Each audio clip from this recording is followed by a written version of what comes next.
Bonjour, bonjour, bonjour, chers internautes. Bonjour, Nabino, compatriotes, congolais de père et de mère.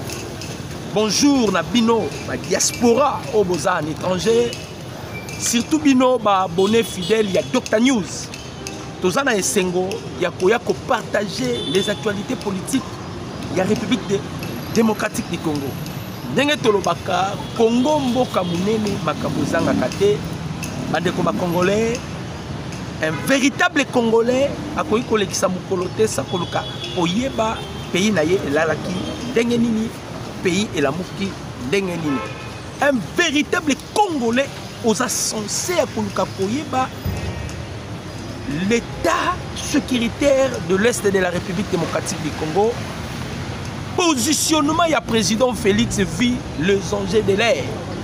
Chers Congolais de père et de mère, Bote Nabino, Bote, Tozoamina et Sengo, Koya Kokabola, Naba Kongomani, les actualités politiques de la République démocratique du Congo. Nabino Onon, Bosabonete, je vous invite de vous abonner massivement parce que la chaîne Oyo, vous serez informé en exclusivité de tout ce qui se passe en République démocratique du Congo.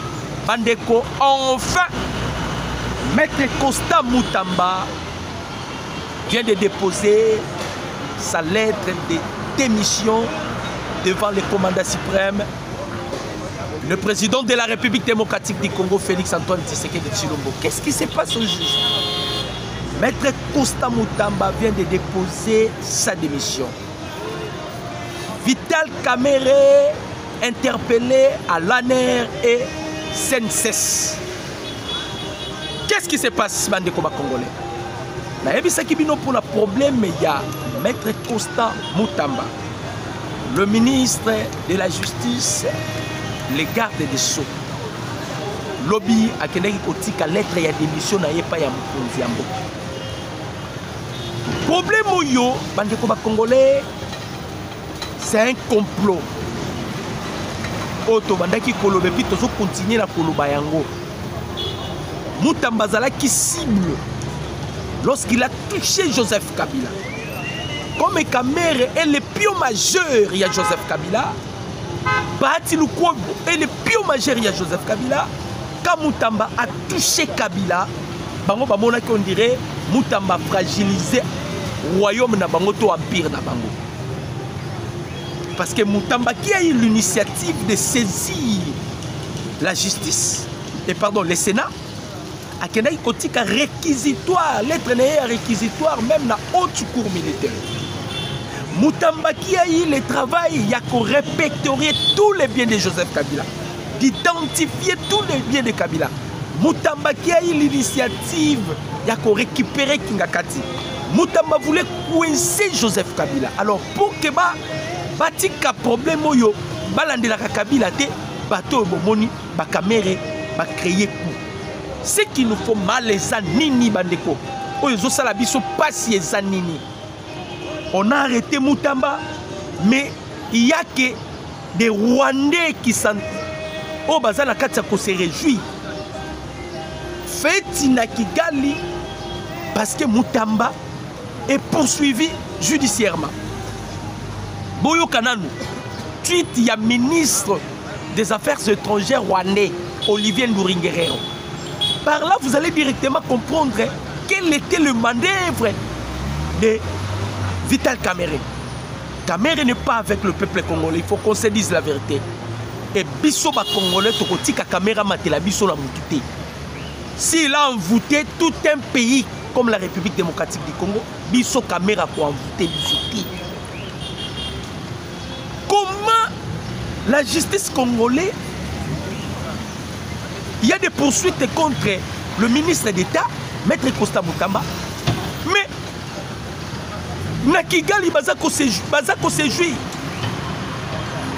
Au lieu de chercher à organiser les funérailles à président Nabango, Oaza déjà à Kokoufa, Olivier Nduringuerero a tweeté Boyoka. Par là, nous avons directement la réponse. Et je vais expliquer Eloko Euti Wapi. Nous avons déjà la réponse. Boyoka tweet. La conspiration vient de loin. Olivier Nduringuerero, ministre des Affaires étrangères rwandais, se frotte les mains sur la mise en examen de Constant Moutamba. Ce n'est pas anodin. Bandeko. Vital Kamerhe a répondu promptement au jeune homme qui a osé donner injection à l'auditeur militaire afin de lever les immunités d'Alliance Kabila et avec le concours d'un PG banni du corps des magistrats par l'EDEP, puis réhabilité par Alliance Kabila, le tour est joué. Personne ne me convaincra du contraire. Constant Moutamba est victime de plusieurs acteurs. Olivier Nduringuerero a tweeté alobi ayaki na populisme esengelaki asuka kaka boye atiaki biso en danger esengeli asuka boye. Olivier Nduringuerero bandeko, le jeune ministre d'État ntango aye na justice aye kokuta caution tous les amendes ezopesama na maboko ya ba magistrat na ba juge. Alors non, ça c'est du vol. On ne peut pas bâtir notre nation comme ça. Vous savez bien, même la Bible l'affirme que la justice élève une nation. Un pays dont la justice est morte, c'est un pays aussi mort. Si on peut parler du développement, le premier signe qui signifie le développement d'un pays, c'est la justice, parce que c'est la justice qui élève une nation. Ce ne sont pas des minéraux qui élèvent une nation. Ce ne sont pas de budget qui élèvent une nation. Ce ne sont pas des intelligences des gens qui élèvent une nation. Mais la Bible dit bien que c'est la justice qui élève une nation. Et toutes ces nations que nous envions, Sobola dit bien, bah, vendit sa justice. Alors, le seul voie oyo mokonza mboka monaki ke na voie oyo nde mboka na biso keke liboso, c'était la justice. Moutamba tango ye ko constater que bazo futa bat na non non non non non. Il a lancé l'opération sur la bancarisation de tous les recettes judiciaires. Ça créait fissure et pas un magistrat parce que mais ça là qu'on lia bambon. Il y a des magistrats à tindi mutu na prison. Ayebi ki wana za client pour libérer faut ya ko pesa mo pas magistrat. Moutamba lobi na yebi comment est-ce que batona ba fonctionnaka. Et ça système au kabilatika. Pour arrêter cette hémorragie, na coincé bango ne loko yo. Et ça na biloko suscité cœur et pas un magistrat. Tozongi maintenant na dossier à Moutamba et pas à Cameroun. Alors qui na bino. L'article 166 alinéa 3 Zoloba, membre nyonso ya gouvernement qui est chargé par la justice congolaise à l'équitus de l'Assemblée nationale, il est démissionnaire dans 48 heures. Voilà pourquoi Moutamba a aussi démissionné, parce qu'il a été chargé par la justice. Jewana, c'est parce que Moutamba a répétera qui va Pierre Kabila et on travaillait sur ces dossiers pour saisir tous les biens de Joseph Kabila. Si vous allez vous souvenir, lorsque Kabila était allé à contact, lorsque Kabila a contacté qui Samalokonde pour un problème, il y a levé à humilité naïe. Qu'est-ce que Kabila avait dit? Kabila lobi na zobo ya humiliation, na zobo ya ba effort nyoso na ça. Quels sont les efforts que Kabila a salé? Non, ba o nyoso na tongi na Congo ba boto la ngai. Aide-moi Kolongo la humilité. C'est que lorsque on a levé l'humilité de Joseph Kabila et que Kabila est poursuivable et on a confisqué tous ses biens, Bakame reçu Bango parce que Kabila avait misé de l'argent, 15 millions. Olive Lembo aussi avait misé de l'argent. C'est alors c'est comploté contre le ministre de la Justice, Maître Constant Moutamba. Vous allez me poser la question, pourquoi le président Félix a intervenu? C'est ça votre question. Bandeko, le chef de l'État avait dit que la justice est indépendante. Mokondamboka, il tient toujours à ses paroles. Le chef de l'État a même mis la justice. alobi bien la justice est indépendante. Mais tout le monde a kaka manœuvre ça parce que na Rwanda, les Rwandais bazo sepela sur la poursuite judiciaire de maître Constant Mutamba. Au lieu de s'inquiéter, na makambo e kokome la bango. Les complots est vaste. Nzamba la kate. Nzamba la kate. Kamere ye moko e koko ya infraction. Je vous dis, Kamere a koko ya infraction. Quelles sont les infractions de Kamere? Propagation de faux bruits. C'est un délit qui est pénal selon la loi. Infraction Oyo, Yango Jamak Kabunda Vandela Yango 5 ans na prison à Makala. Bien qu'il a bénéficié de la grâce présidentielle. Voilà pourquoi l'ANER et le CNS qui travaillent avec la présidence, si Kamere, interdiction d'abord de quitter le pays et vous devez apporter des preuves. Quelle était l'intention de couper cette information qui est fausse?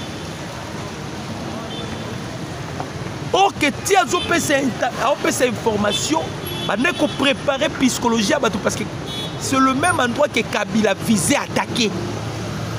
Donc, il faut faire cette information pour permettre l'entrée triomphale de M23. Parce que Moba est na Tanganyika.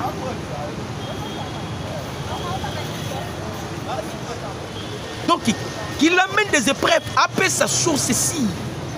Likambo Tokoti Kate. De la même manière, Kamere a chargé Mutamba. De la même manière, Kamere a silisé carrière naïe. Je vous informe, carrière il y a Kamere ici. Vous voyez les chefs de l'État, ils observent. Ils observent. Vous avez fait avec Mutamba, non? Mutamba a commis l'erreur administrative. On les répare par l'annulation des contrats. Bon, mais Miango est commis pénal. Le loyo a continué lettre de démission conformément à l'article 166 de l'alinéa 3 de la Constitution. Il s'est retiré. Problème exact. Mais maintenant, c'est le tour des Kamere. C'est le tour des Kamere. Bakanga qui lobby lieutenant général Yav Kabeya. Asa un ancien chef, il y a maison militaire, il y a chef de l'État. Photo c'est ce messieurs-là au Bautikoka. Ye bakangi parce que Kabido au bakanga kelngaka ki mana niveau ya Butembo. C'est lui qui a cité son nom. Mouni va plus proche à Moukonza Mboka ne va pas manigancer contre les chefs. Topesi Mohamed Sonoko raison. Mohamed Sonoko alobaki. Bamindele ba look babo matiseke bakoki était ils vont maintenant utiliser ma plus proche ya Tshisekedi. Quel était leur plan? Comme les chefs de l'État à ceux qui déjà option à bloquer d'abord tous les officiers qui travaillent avec Joseph Kabila. Les officiers qui étaient en contact avec Joseph Kabila, au Kabila, à travers ces officiers, là, ils ont le pouvoir. Et le président Félix avait créé un système. À travers Data Center, on avait identifié tous ces gens-là qui étaient en contact avec Joseph Kabila. C'est par là qu'on bloquait Bango. Mais Kabido qui s'est dirigé, parce que Basala qui n'a plan, même Kamere dedans. Basala qui n'a plan. Plan à Bango loko les années qui jouent. Tant Bakangié, il commence à citer des Baeko Kanayab. Tolobi que Luboya Kachama avait raison. Vous savez que Luboya Kachama va sonner qu'il a Kamere. Tobi ça qui Kamere jour na yo kokoka. Et l'ère de Kamere est arrivée. Nalobi la bino affaibli, abattu. Tu as chargé Mutamba. Maintenant c'est ton tour. On va voir maintenant la justice qui va se faire. Et d'ailleurs, il faut qu'il y ait une session extraordinaire pour destituer Kamere. Il vient de commettre un délit. Azosa le Lokowana, ils ne savaient pas que Banyamulenge, ils étaient déjà aux États-Unis pour accuser le président Félix. Anakata Koboma Banyamulenge. Donc Kamere travaille à connivence avec Kigali. Wanezali sou makamba kobombate. Eza makamba kobombate. Kamere est le pion majeur ya ba Rwandais. Il travaille pour le Rwanda. Tolobi que la justice soit faite avec Moutamba Bomoni que le peuple congolais tout limité. Tolobi que ça acharnement. Justice c'est ça la musala nango. Mais nous voulons aussi avec Kamere que la justice fait son travail. Tobo idée poids des mesures. Kamere a commis un délit qui est pénal. Il doit être poursuivi par la justice congolaise. Parce que l'armée, les FARDC déjà vient de saisir la justice, va porter une plainte. Avec des fausses informations qu'il a divulguées. Le porte-parole de l'FARDC a contredit. A Saliango 2 fois. Nabuka, vous c'était Kamere. Awa Lissous Namoba, ça devient encore Kamere. Et Tokoikola, la 1 de ces 4 matins, Bomoni Babomi Bat Namoba. Namoba. C'est comme ça qu'il est. Lui, il prédit toujours. C'est comme si quelqu'un qui participe à ma réunion noire. Tous les réunions noires, oui, ça, c'est comme si ma consulte à cahier.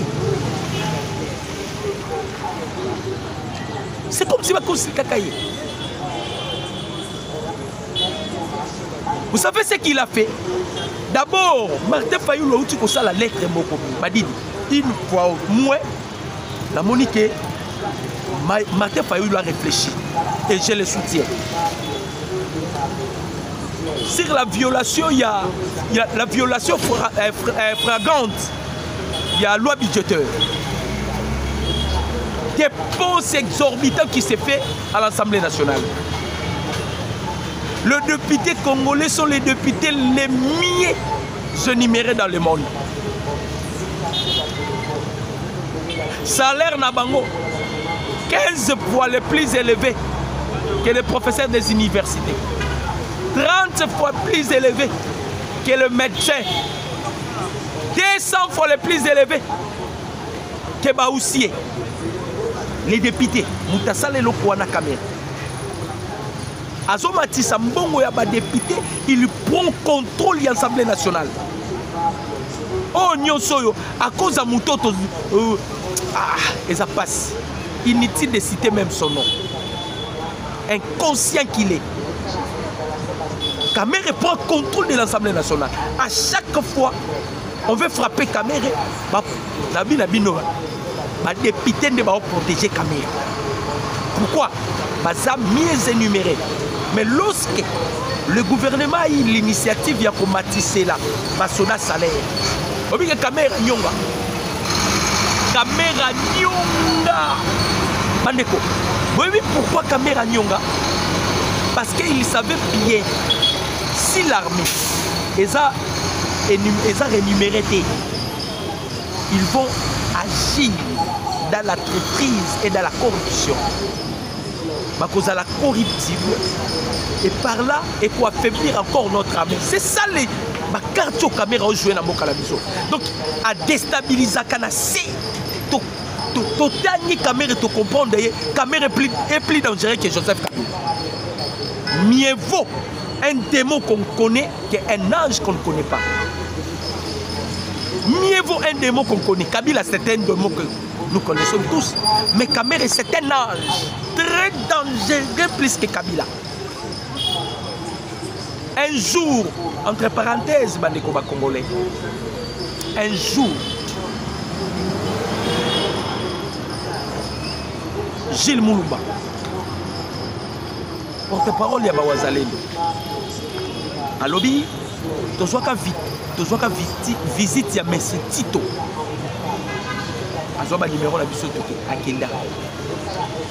Quelque temps, Wazalendo Moroboy, Kabila Koti a contact avec Wazalendo. On a joué Bisabino Bandeko. Mboka la biso to yibiam. Kabila a contact avec un certain Ouazalendo. Ouazalendo a bandé commis de la vie. Kabila a vu numéro dans la voie. Après, vous réfléchir. On appelle ça Messetito. On avait acquis Messetito. Parce que Gilles Moulumba, lorsque le chef de l'État Bengakaye, Mima Sango ya makambo belé. Ouazalendo bien, Moutou a collaboré avec le Lona Moutou. Oui, mais c'est Tito. On doit se poser question.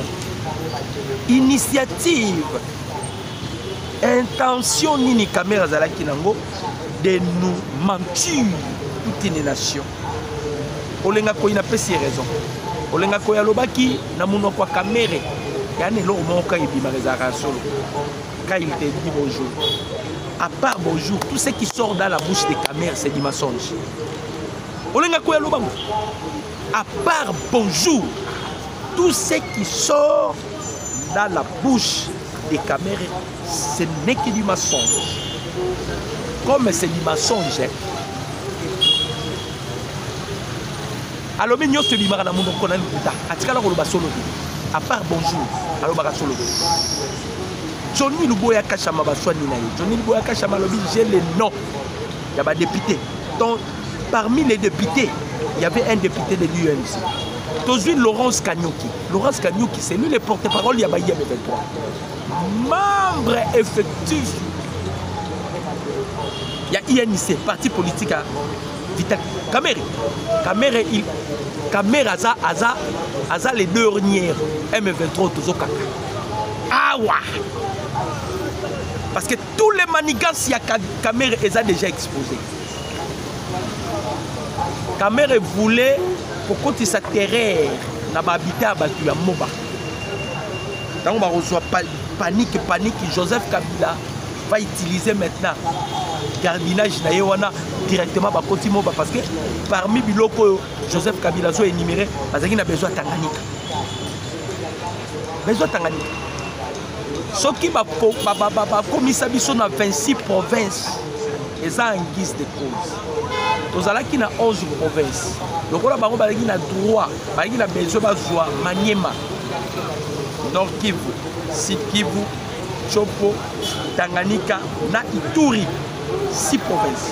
Babi ceux qui ont joué, on a bien été Kabila, pour commis ça 26 provinces. C'est alors Kabila l'avait fait parce que Kabila, il y a Zalaki Magenya, non? Lui, il était un exécutant.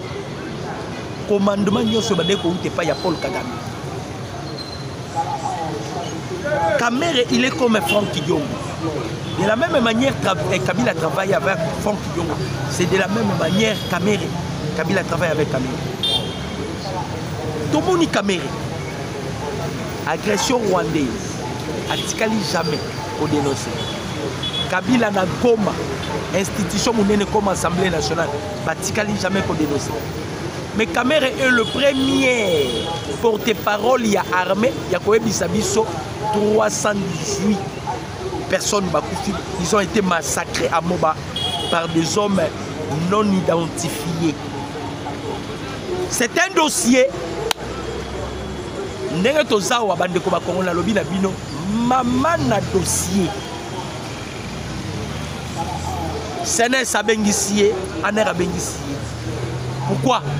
C'est le porte-parole de l'FRDC. Il a saisi la justice.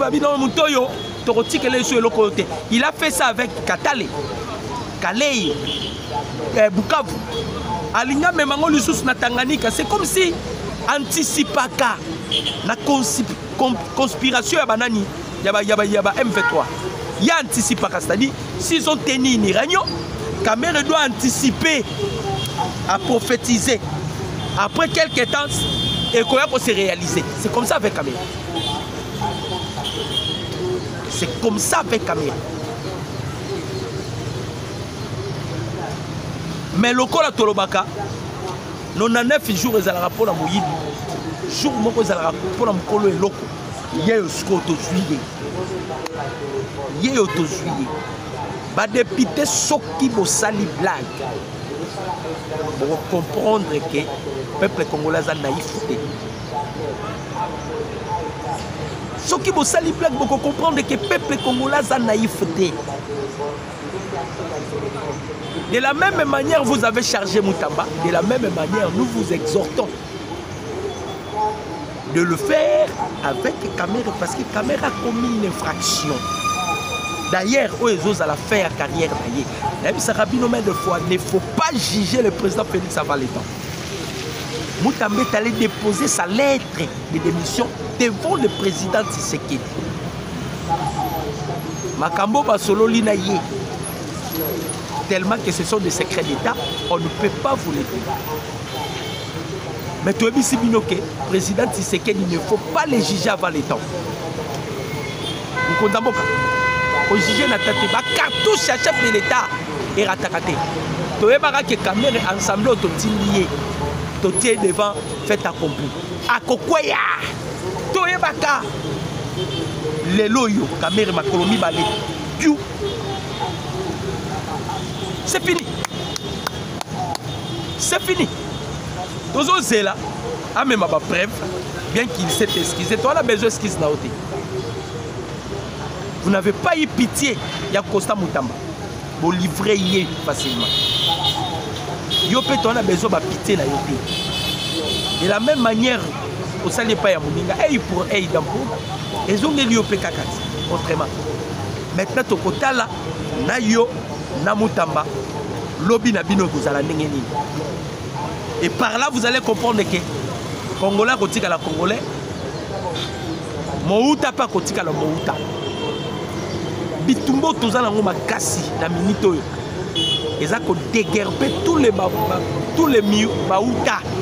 c'est-à-dire tous les étrangers qui travaillent pour Joseph Kabila. Francine Mouyumba, Ndumba. Mouyumba Azako se réjouit pour la Makamba Moutamba.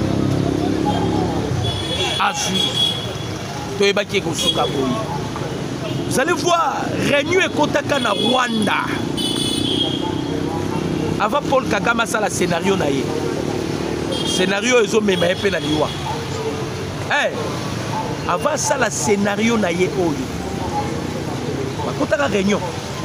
Parmi bateaux bazala qui ciblait la réunion wana. Et je parie que Papa Tito apprendra qui part même la vidéoconférence à réunion. Bateau bazala qui ciblait, c'était Maître Costa Moutamba, Jean-Pierre Bemba, Maman Thérèse Kaikwamba, le ministre Doudou Fouamba, Jacques Chabani.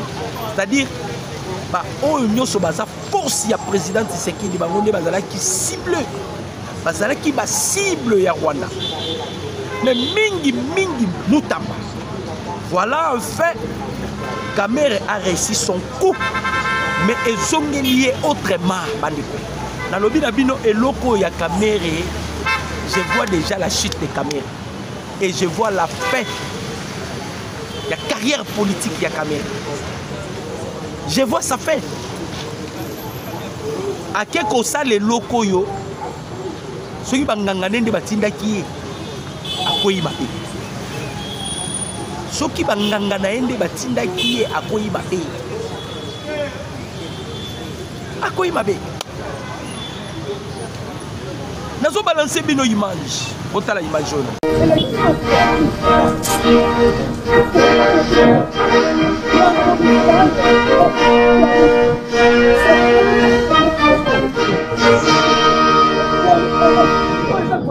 Comme vous le savez, notre pays a déjà réalisé et continue à réaliser des progrès en matière de la réforme des services de sécurité. En particulier, la réforme dans les secteurs. Wanaza conseiller spécial, il y a chef de l'État en matière de sécurité. Ma côté réunion d'urgence avec Madame Bitou Keïta. Bitou Keïta, le 27 août, Assemblée Générale des Nations Unies. Il faut qu'il ait compris sa rapport. Bitou Keïta a outi kokuta na bananga. A Sololi, a Zongi, a kokuta na conseiller spécial principal en matière de sécurité à chef de l'État. Ils ont y à échanger. Il y a quelque chose qui se prépare. De l'autre côté, Donald Trump ici à l'Obaki. Parce qu'il faut d'abord que c'est deal. Pardon. La signature, il y a accord, il y a paix avec le Rwanda. C'est alors qu'il y a une procédure, il y a deal. Deal Rwanda, ils ont terrain à Malam où le président Félix a fait les Américains. Vous savez que l'Iran où tu peux frapper Israël. Iran où tu peux frapper Israël. Et les Américains qui défendent Israël, ils ont besoin de minéraux parce que le problème est que Makabuyambo à la Bitoumbaïza, il y a positionnement. L'air est tellement grave. Les Américains, passent à nord. Bien que Batou, il y a mitema mabe, bazo munda, bazo tambola, bazo luka. Par quel moyen, babé bisakopo, par quel moyen, bazo luka. Par quel moyen va anéantir d'île? Parce que bah yebi, makamosa simayadil. Mais nous vous informons que l'Américain va juin. Juin ils sont toujours bénéficiaires. L'Iran a besoin de minérer. Plusieurs pays ont besoin de minérer. Mais on a voulu beaucoup plus les États-Unis parce que Bangonde qui sont guerre à l'Est. Batia Kimia à l'Est. Basilisa guerre à l'Est. C'est alors que tout ça n'a pas dit. Donc côté on n'a pas de soucis parce que beaucoup de gens m'ont appelé. Non, il faut qu'on termine avec le Rwanda et c'est alors qu'on doit entamer avec les États-Unis. D'ailleurs, avec les Américains, je vous avais dit, le département était américain. Les congressistes, même le Sénat, ils avaient déjà approuvé sur ces deals. Ils sont pour, ils veulent accompagner Donald Trump et de signer des accords avec la République démocratique du Congo. Donc, côté on a déjà, ils ont calé tout Kangi déjà, Masolo les Bande comme Congolais. Parlons de l'Est de la République démocratique du Congo. Bande je parie que les M23 bakotikala lisusu pour ça les RRT la Nyangezi. Le M23 ne osera pas tenter lisusu Nyangezi. Les M23 ont attaqué hier Nyanzezi, mais je pense qu'il ne sera plus jamais d'attaquer Nyanzezi. Par rapport à Oyobamona qui lobby dans la ligne de fort. Ça la blague était dans Nyanzezi. Bandeko, l'ennemi a été frappé d'une façon que vous ne pouvez pas imaginer. Tobeti bango lobby de la façon où vous ne pouvez pas imaginer. Bon, ça n'a été que les Wazalènes sont déjà à Bukavu. Sont déjà à Bukavu. Mais on est balunyaba mekana Nyangezi lobby. Hein? Bandeko. Na Nyangezi. Ba cyber pression. Bayaka. Mais Batik et l'Arabie Soka ba arme. L'ennemi a été frappé mystérieusement. Parce qu'on a multiplication ya ba Wazalendo. Parce qu'on a multiplication ya ba Wazalendo. Tobomi bango, tobeti bango. Et le Wazalendo continue d'avancer. Avec des avancées significatives. Donc, Moutao Kangabi soit Toke de Kaka. Mukonzamboka, la chaîne américaine, a dit cet homme a posé une question à l'Obaki. Nous avons deux options. Première option, c'est l'option diplomatique. Celui qui a dit que tout cela passe dans la tranquillité. ça va se faire. Mais le deuxième option, il y a des logements par force. Et moi, je vous informe que c'est comme si Bananga Baobima Gomate. C'est comme si Bananga Baobima Gomate. Baotika la Goma. Parce qu'avec le réunion, vous allez quitter nous entre les conseillers principaux en matière de sécurité chef de l'État avec Bitou Keïta. Ils ont accéléré ma Kamuna Lombango. Parce que la résolution 2773 du Conseil de sécurité des Nations Unies, il y a un monde qui a comme sujet à débattre la session générale des Nations Unies. Bitou Keïta Zobanga Balongole Moussala. On a pris déjà une disposition. On a pris une disposition. Tout ça, déjà une disposition. M23 AFCP en débandade. Le M23 va commis côté les AFC. Ça prouve que ceux qui vont dans cantonnement ça se voit déjà. Ça prouve que Batumsou va combattre Bango. Et ça parmi Biloko Bozomon les autres, mais c'est titre au vertige.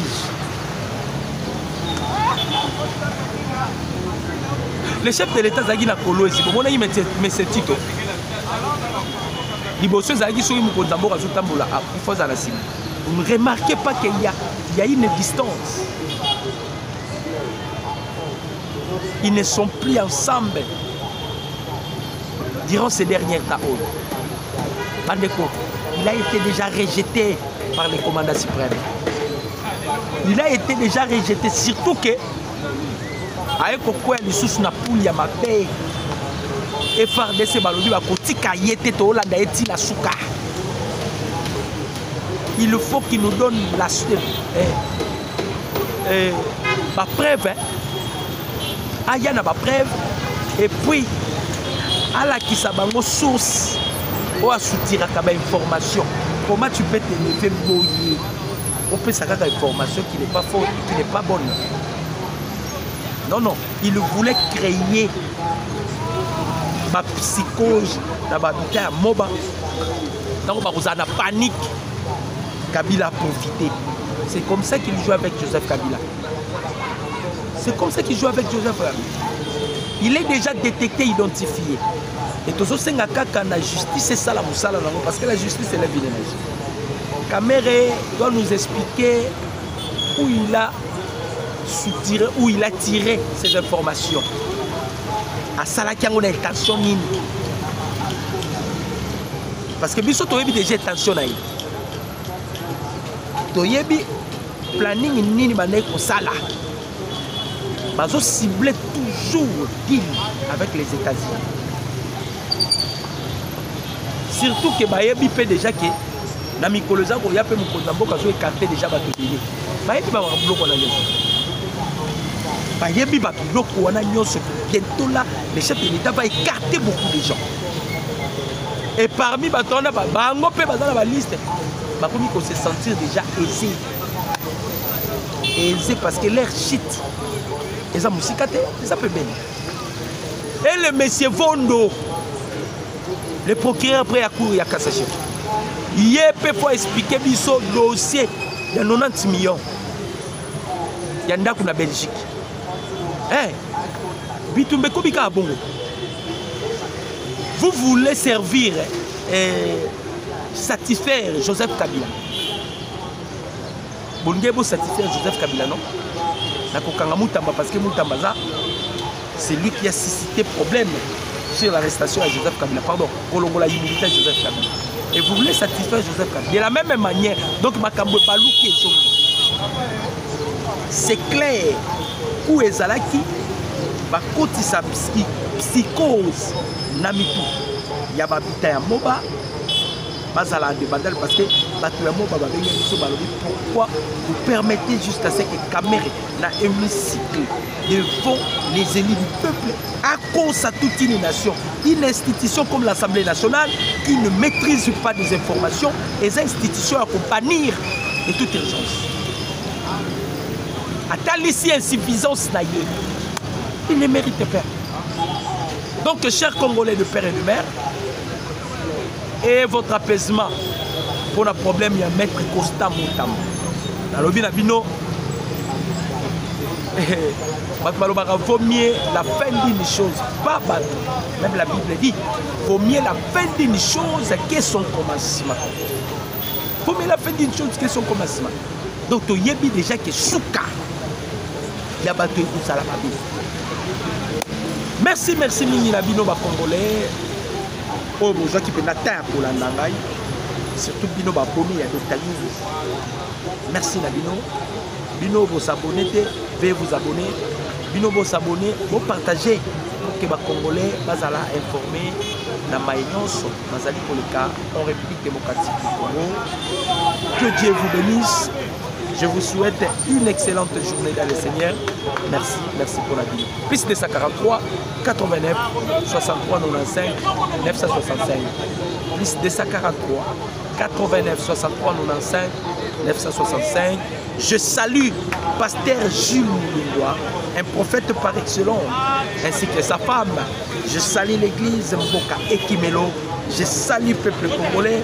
Binopé, vous en avez besoin de mon Loboko et Nzambe. Boyana Mboka Ekimelo. Église de la lumière du monde.